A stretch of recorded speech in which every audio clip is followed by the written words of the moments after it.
તો નમસ્કાર ગુજરાત, સ્વાગત છે ફરી એકવાર આપનું આજના તાજા નવા હવામાન સમાચારની અંદર। આજે તારીખ 18 સપ્ટેમ્બર 2025 અને ગુરુવાર થયો છે, ત્યારે આજે હવે અતિ ભારે વરસાદનો રાઉન્ડ છે। ત્યારે મિત્રો આજે ગુજરાત રાજ્યમાં કડાકા ભડાકા સાથે ધોધમાર અનરાધાર વરસાદો ભૂક્કા કાઢવાના છે, જેની શરૂઆત ગઈકાલથી થઈ ગઈ છે। ગુજરાત રાજ્યની અંદર હવે મધ્ય ગુજરાત અને દક્ષિણ ગુજરાત સુધી સિસ્ટમનો એન્ટ્રી લેવાઈ ગઈ છે, એટલે કે સિસ્ટમ અત્યારે હાલ પહોંચી ગઈ છે અને હવે વારો મિત્રો ગુજરાતનો છે। ગુજરાતના રાજ્યના તમામ જિલ્લાઓ હવે સાવધાન થઈ જજો, કારણ કે આજના વિડીયોની અંદર વાત કરવાની છે કે અત્યારે જે રાઉન્ડ ગુજરાત રાજ્ય પર ચાલી રહ્યો છે તે કેટલો ભયાનક બનશે, કેટલો ખતરનાક બનશે, તેના વિશે વાત કરવાની છે। અને બીજા નંબર ઉપર અત્યારે મિત્રો જોઈ લો, આજે સિસ્ટમ, આજે વાદળો બન્યા છે તે ગુજરાત રાજ્યમાં 18, 19, 20 અને 21 આ 4 દિવસ ધમરોળવાના છે અને ત્યાર પછી 22 તારીખથી નોરતા બગાડવા પણ આવી રહ્યો છે વરસાદ। એના વિશે પણ વિસ્તારથી માહિતી મેળવીશું આજના વિડીયોની અંદર આગળ। અને બીજા નંબર ઉપર ગુજરાત રાજ્ય ઉપર એક વાવાઝોડાનું મોટું સંકટ તોળાઈ રહ્યું છે, તો આ વાવાઝોડું આવશે કે નહીં તેના વિશે પણ મારે તમને કમ્પ્લીટ માહિતી આપવાની છે। અને બીજા નંબર ઉપર ગુજરાત રાજ્યની અંદર ચોમાસાની વિદાયની શરૂઆત થઈ ગઈ છે।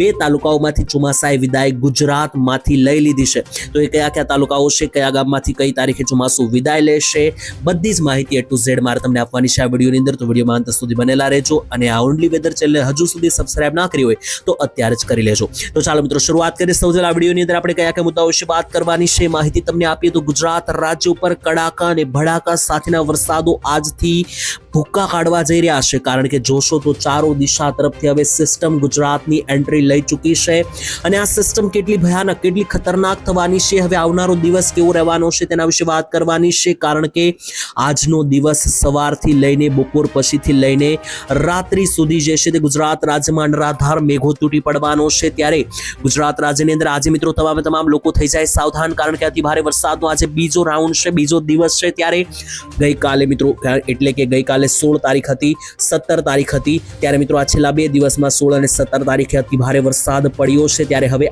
આજે 18 તારીખ છે અને વાર છે ગુરુવાર, ત્યારે મિત્રો આજનો દિવસ જે છે તે અતિ ભારે રહેવાનો છે, તો સાવધાન થઈ જજો। ચાલો સિસ્ટમ વિશે હું તમને સમજાવું, પછી મારે તમને આગળ બીજી માહિતી પણ આપવાની છે। તો લાઈવ મિત્રો તમે અહીંયા જોઈ શકો કે ખાસ કરીને અહીંયા મધ્યની અંદર આપણું અહીંયા ગુજરાત આવેલું છે અને ગુજરાતની બાજુમાં જે અરબ સાગરનો દરિયો છે ત્યાં તમે જુઓ તો આ એક મોટું પ્રેશર જે છે તે અહીંયા દરિયાની અંદર બની રહ્યું છે। તો મિત્રો આ જે લો પ્રેશર બની રહ્યું છે તેની માઠી અસર ગુજરાત રાજ્ય ઉપર પડી રહી છે અને આજે એક અપર એર સર્ક્યુલેશન જે છે તે આ રીતનું ગુજરાત રાજ્ય નજીક આવી રહ્યું છે। અને બીજા દિશા તરફ જોઈએ તો બીજા બાજુ મિત્રો આખું મિત્રો આ સર્ક્યુલેશન બંગાળની ખાડીથી ગુજરાત રાજ્ય તરફ આવી રહ્યું છે, એને કારણે મિત્રો વાદળો અને સિસ્ટમ જુઓ તો ભારેથી અતિ ભારે વરસાદની આજે આખી મિત્રો આ સિસ્ટમ છે જો તો ગુજરાત રાજ્ય પર આવી ગઈ છે। અહીંયા મિત્રો જોશો તો આ દક્ષિણ ગુજરાતનો આખો પટ્ટો છે, જ્યાં સુરત, નવસારી, વલસાડ, આહવા, ડાંગ, ભરૂચ આવેલું છે અને મધ્ય ગુજરાતના પટ્ટાની અંદર પણ ત્યાં મિત્રો જ્યાં પંચમહાલ આવેલું છે, ગોધરા આવેલું છે, લુણાવાડા આવેલું છે, વડોદરા, છોટાઉદેપુર, આ બધા વિસ્તારોની અંદર પણ મિત્રો વરસાદની અતિ ભારે સિસ્ટમ જે છે તે ત્યારે પહોંચી ગઈ છે, જેને લઈને તમે અહીંયા જોઈ શકો મિત્રો આ બધા જ લાલ ટપકા કર્યા ભાગોની અંદર અત્યારે હાલ સિસ્ટમ આવી ચૂકી છે, જેને લઈને આ વિસ્તારોની અંદર હવે પછીની કલાકો અતિ ભારે, અતિ જોરવાળી રહેવાની છે, કારણ કે આજે મિત્રો સિસ્ટમનો રાઉન્ડ છે અને મધ્ય ગુજરાત સુધી આ સિસ્ટમ પહોંચી ગઈ હોવાથી આ બધા જ વિસ્તારોની અંદર મેઘરાજા અતિ ભારે અને રાતહાર રીતે મિત્રો તૂટી પડવાના છે। બીજા નંબર ઉપર મિત્રો વાવાઝોડું પણ આવી રહ્યું છે, ખાસ તો બંગાળની ખાડીમાં 25 થી 30 તારીખ વચ્ચે એક અતિ ભારે વાવાઝોડું આવી રહ્યું છે, તેના વિશે પણ મારે તમને આગળ આ વિડીયોમાં વાત કરવાની છે। પરંતુ પહેલા જાણી લઈએ મિત્રો કે આ વાવાઝોડાની પરિસ્થિતિ કઈ છે, ત્યાર પછી મારે તમને કેટલાક ફોટા અને કેટલાક વિડીયો દેખાડવાના છે સિસ્ટમોને આધારે, અને ગઈકાલે ક્યાં કેટલો વરસાદ પડ્યો તેના પણ ફોટા અને વિડીયો સામે આવ્યા છે, તેના વિશે પણ વાત કરીશું। પરંતુ તેના પહેલા વાવાઝોડા વિશે મિત્રો વાત કરીએ તો ખાસ કરીને ગુજરાત રાજ્યની અંદર ચોમાસાની વિદાય પહેલા 27, 28 અને 29 તારીખ દરમિયાન જોઈ લો તો બંગાળની ખાડીની અંદર એક મોટું લો પ્રેશરીય વાવાઝોડું, મિની વાવાઝોડું કહી શકો, સાયક્લોન કહી શકો, એ આવી રહ્યું છે। તો નવરાત્રીની વિશે મિત્રો ગણીને તમને માહિતી આપી તો નવરાત્રીના 7મા નોરતાથી લઈને 9મા નોરતા વચ્ચે એટલે કે છેલ્લા 3 દિવસ અતિ ભારે રહેવાના એંધાણ ગુજરાતની અંદર, કારણ કે બંગાળની ખાડીમાં એક મોટું ખૂંખાર અને ખતરનાક ગણી શકો તેવું મિત્રો જે છે તે એક વાવાઝોડું આવી રહ્યું છે। 900 HPA ભેજ લેવલે તમે જોશો તો તમને દેખાશે કે 29 તારીખે આ વાવાઝોડું અતિ ભારે પ્રચંડ રૂપ લઈ રહ્યું છે। જોઈ લો આ વાવાઝોડાનો આઉટર ભાગ જ એટલો મોટો અને એટલો પહોળો છે કે આખા ભારતને આ વાવાઝોડાની અસર થવાની છે અને આ વાવાઝોડાને કારણે ગુજરાતમાં કેટલી અસર થશે એના વિશે તમને માહિતી આપી તો આ ગુજરાતની અંદર એટલી ભારે અસર થશે કે ગુજરાતમાં તોફાની પવનો ફૂંકાશે, 50 થી 100 કિલોમીટર પ્રતિ કલાકના પવનો પણ ફૂંકાઈ શકે। બીજા નંબર ઉપર છેલ્લે ચોમાસાની વિદાય વખતે તમને જણાવી તો મિત્રો 27 તારીખથી હસ્ત નક્ષત્ર એટલે કે હાથી નક્ષત્ર પણ બેસી રહ્યું છે અને બીજી બાજુ જોઈએ તો વાવાઝોડું પણ આવી રહ્યું છે. તો વાવાઝોડું અને હાથી નક્ષત્ર બધી વસ્તુઓ ભેગી થઈને મિત્રો ગુજરાત રાજ્યની અંદર 25 થી 30 તારીખ અતિ ભારે વરસાદ પવનો સાથેના ખૂંખાર આંધી તોફાન જેવું વાતાવરણ જોવા મળશે. એટલે કે નવરાત્રીના છેલ્લા 5 દિવસ ગુજરાતમાં ભારે રહેવાના છે અને છેલ્લે 30 થી 31 તારીખ આસપાસ જે છે ત્યાં વાવાઝોડું ગુજરાત રાજ્ય નજીક પણ પહોંચી રહ્યું હોવાના એંધાણ સામે આવી રહ્યા છે. જો કે તેના વિશે મિત્રો વિસ્તારથી જે છે તે આપણે માહિતી મેળવીશું આગળના દિવસોની અંદર. જેમ સિસ્ટમ આગળ વધશે તેમ મિત્રો મારે તમને માહિતી આપવાની છે. અને જી હા દર્શક મિત્રો, ઓક્ટોબર મહિનાની પહેલી અને બીજી તારીખ દેખાડી દઈએ તો જોઈ લો છેલ્લે મિત્રો ચોમાસાની વિદાય વખતે ગુજરાત રાજ્યમાં એક ભારે વરસાદનો રાઉન્ડ આવવાનો છે વાવાઝોડાને કારણે. કારણ કે જે વાવાઝોડું બંગાળની ખાડીમાં બની રહ્યું છે મિત્રો, ખાસ બંગાળની ખાડી ક્યાં આવી છે દેખાડું મિત્રો. અહીંયા જે છે ત્યાં બંગાળની ખાડી રહેલી છે અને આપણું ગુજરાત ક્યાં આવેલું છે તો જોઈ લો મિત્રો, લાઈવ લોકેશન અહીંયા આપણું આ ગુજરાત આવેલું છે. તો મિત્રો આજે બંગાળની ખાડીમાં વાવાઝોડું બનવાનું છે, ત્યાં આગળ વધતું જશે અને ગુજરાત નજીક પહોંચીને તે વાવાઝોડું એક ભારેથી અતિ ભારે વરસાદની સિસ્ટમ બની જશે, જેથી એ દિવસો મિત્રો ગુજરાત માટે અતિ ભારે બનશે. જો કે મિત્રો તેના વિશે વિસ્તારથી માહિતી મેળવીશું આપણે આવનારા વિડીયોની અંદર કે જ્યારે સિસ્ટમ નજીક આવશે. અત્યારે હાલ જે ફોટા અને જે વિડીયો સામે આવી રહ્યા છે તેના વિશે વાત કરીએ કે ગુજરાત રાજ્યની અંદર આજે ફોટા સિસ્ટમોને આધારે જે માહિતી આવી રહી છે તેના વિશે માહિતી મેળવીએ તો જોઈ લો મિત્રો, ગુજરાતની અંદર ચોમાસાની વિદાયની શરૂઆત જે છે તે મિત્રો થઈ ગઈ છે. ખાસ ચોમાસામાં કચ્છની મિત્રો, ગુજરાતનું જે કચ્છ રહેલું છે ત્યાં ભુજ આવેલું છે, તો ભુજ અને ઉત્તર ગુજરાતના ડીસામાંથી ચોમાસાએ વિદાય લઈ લીધી છે. એટલે કે ગુજરાતના 2 તાલુકા છે, કચ્છનું ભુજ અને ઉત્તર ગુજરાતનું ડીસા. આ બંને તાલુકાઓમાંથી ગુજરાતની અંદર ચોમાસાની વિદાય થઈ ગઈ છે અને હવે મિત્રો આ ધીમે ચોમાસાની વિદાય નીચે તરફ આગળ વધશે અને ધીમે આગળ મિત્રો સિસ્ટમ વધશે. જણાવી દઈએ તો મિત્રો દશેરાની પહેલા જે છે તે ગુજરાતમાંથી ચોમાસું વિદાય લે તેવી આગાહી છે, પરંતુ જે વાવાઝોડું આવી રહ્યું છે તે આ ચોમાસાની વિદાયને ખલેલ પહોંચાડી શકે, ચોમાસાની વિદાયમાં થોડું ઘણું મોડું કરી શકે. બાકી બીજા નંબર ઉપર મિત્રો તમને માહિતી આપી તો ખાસ કરીને જોઈ લો, મેં તમને જણાવ્યું અગાઉ તે રીતના ચોમાસાની વિદાય ગુજરાતના 2 તાલુકામાંથી થઈ અપડેટ છે. અને ત્યાર પછી મિત્રો જો તો આજ માટે હવામાન ખાતાએ એલર્ટો આપી દીધા છે. આજે તારીખ કઈ છે તો આજે 18 તારીખ થઈ છે અને ગુરુવાર થયો છે, ત્યારે આજે જુઓ તો 4 જિલ્લાને છોડીને બધા જ ભાગોમાં યલો એલર્ટ છે અને યલો એલર્ટ વાળા ભાગોમાં તમને 2 થી 5 ઇંચ સુધીના પણ વરસાદ ક્યારેક પડતા જોવા મળતા હોય છે. ગઈકાલે 17 તારીખ હતી ત્યારે પણ સુરતમાં સારો એવો 4-5 ઇંચ વરસાદ રહ્યો છે. એની આગલે દિવસે 16 તારીખે પણ મિત્રો સુરતની અંદર 4-5 ઇંચ વરસાદ રહ્યો છે અને આજે પણ જોઈ લો મોટા ભાગના વિસ્તારોની અંદર આ યલો એલર્ટ છે, જેને કારણે આ બધા જ ભાગોની અંદર અતિ ભારે વરસાદ રહેવાનો છે. એક ગામના નામ લઈને આગળ માહિતી આપવામાં આવશે. આ ફોટો મિત્રો જો આ ફોટો સામે આવી રહ્યો છે સુરતના ઉધના લાગુના વિસ્તારમાંથી, જ્યાં મિત્રો આજે ગોઠણ સમા પાણી ભરાયા અને ટોટલ કેટલા ઇંચ વરસાદ પડ્યો છે એ પણ દેખાડી દઈએ તો મિત્રો ગઈકાલે સુરતની અંદર ટોટલ સરવાળો કરીએ તો પ્રોપર સુરતની અંદર જે છે તે મિત્રો 3 ઇંચ વરસાદ રહ્યો. અડાજણના વિસ્તારોની અંદર મિત્રો 1.5 ઇંચ વરસાદ રહ્યો છે. વરાછામાં 1 ઇંચ અને ઉધનામાં 1 ઇંચ.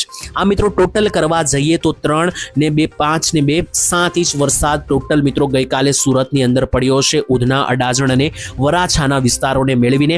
તો આ બધા જ વિસ્તારોની અંદર મિત્રો જે છે તે અતિ ભારે વરસાદ રહ્યો છે અને ત્યાર પછીની હવેની કલાકો ગુજરાત માટે આનાથી પણ ભારે રહેવાની છે. તો ચાલો મિત્રો હવે આપણે આજની વાત કરીએ, માત્ર આજની.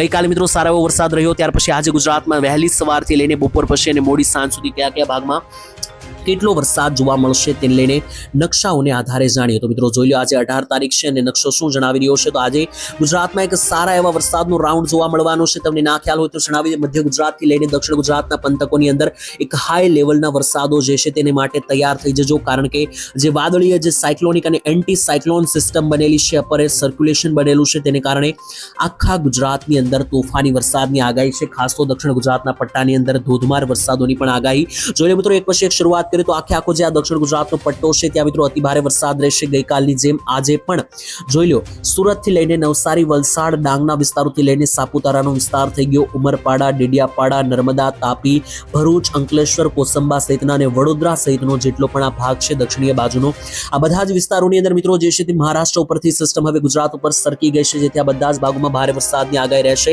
ત્યાર પછી મારે તમને સૌરાષ્ટ્રની પણ માહિતી આપવાની છે તો જોઈ લો સૌરાષ્ટ્રમાં પણ કાળા ડિબાંગ વાદળોનો ઘેર બની રહ્યો છે, જેથી સૌરાષ્ટ્રના ભાવનગર લાગુના વિસ્તારોથી લઈને અમરેલીની અંદર અને ગીર સોમનાથ આ 3 મોટા જિલ્લાની અંદર અતિ ભારે વરસાદના વાદળો બની રહ્યા છે.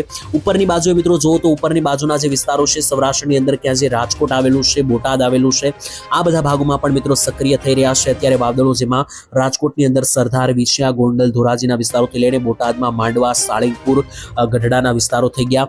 મોરબી અને સુરેન્દ્રનગરના પણ જુદા જુદા બધા તાલુકાઓની અંદર જે છે તે અત્યારે વાદળ દેખાઈ રહ્યા છે.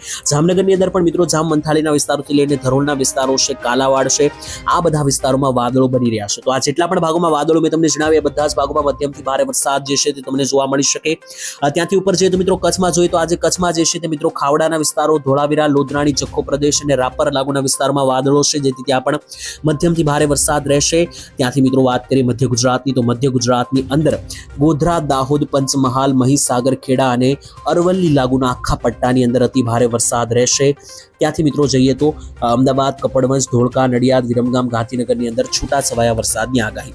ઉત્તર ગુજરાતની વાત કરીએ તો ઉત્તર ગુજરાતમાં જે છે તે વાદળછાયું વાતાવરણ રહેવાના એંધાણ અને અમુક ભાગોમાં જ્યાં વાદળ વધારે જોવા મળશે ત્યાં અમુક ઝાપટા પણ છૂટાછવાયા ઝાપટા પણ જોવા મળી શકે, જેમ કે મહેસાણાથી લઈને હિંમતનગર, પ્રાંતિજ, બાયડ, મોડાસાથી લઈને ખેડબ્રહ્મા, પાલનપુર, રાધનપુર, મોઢેરાના વિસ્તારોથી લઈને પાટણ અને જે ધાનેરા, સુઈગામના વિસ્તારો છે, બનાસકાંઠા છે, તો આ બધા જ ભાગોની અંદર એક પ્રોપર સારો એવો વરસાદ તમને જોવા મળી શકે. ટૂંકમાં મિત્રો સિસ્ટમ દેખાડી દે તો જોઈ લો મિત્રો, આ રીતની બંગાળની ખાડીને આખે આ સિસ્ટમ પથરાઈ ગઈ છે, જેમાં ગુજરાતની અંદર વાત કરીએ તો મિત્રો ગુજરાતનો કયો ભાગ અહીંયા સક્રિય બન્યો છે સિસ્ટમનો, તો મિત્રો ગુજરાતની અંદર આજે દક્ષિણ ગુજરાતનો આખો ભાગ છે ત્યાં સિસ્ટમ આવી ગઈ છે, મધ્ય ગુજરાતમાં પણ આવી ગઈ છે અને હવે ધીમે ધીમે જે છે મિત્રો આ સિસ્ટમ પહોળી બનશે, સૌરાષ્ટ્ર અને ઉત્તર ગુજરાતમાં પણ એન્ટ્રી લેશે. ત્યારે મિત્રો તેના વિશે પણ વિસ્તારથી વાત કરીશું આવનારા વિડીયોની અંદર. આજ માટે મિત્રો આટલું જ રાખીએ છીએ. વિડીયો અહીંયા સુધી જોયો હોય તો લાઇક, શેર અને સબસ્ક્રાઇબ કરજો ચેનલને. તમારા મિત્રોને આ વિડીયો મોકલજો જેથી બધા લોકોને સાચી માહિતી મળી શકે. બાકી મિત્રો તમને જણાવી દઈએ તો ગુજરાતના વાતાવરણમાં હજુ પણ મોટી નવાજૂનીના એંધાણ છે, કારણ કે આ વરસાદનો રાઉન્ડ 22 તારીખ સુધી આવો મધ્યમ ચાલવાનો છે. ત્યાર પછી વિદાય થઈ જશે કમ્પ્લીટ ચોમાસાની અને છેલ્લે 28, 29, 30 તારીખની અંદર અને આવનારા ઓક્ટોબર મહિનાની 1, 2 તારીખની અંદર ગુજરાતમાં ફરી એક સારો એવો વરસાદનો રાઉન્ડ વાવાઝોડાની અસરને લઈને આવવાનો છે, જેના વિશે આપણે આવનારા વિડીયોમાં વાત કરીશું. તો આજ માટે આટલું જ રાખીએ છીએ. આજ માટે રજા આપશો. ધન્યવાદ. જય માતાજી, જય દ્વારકાધીશ.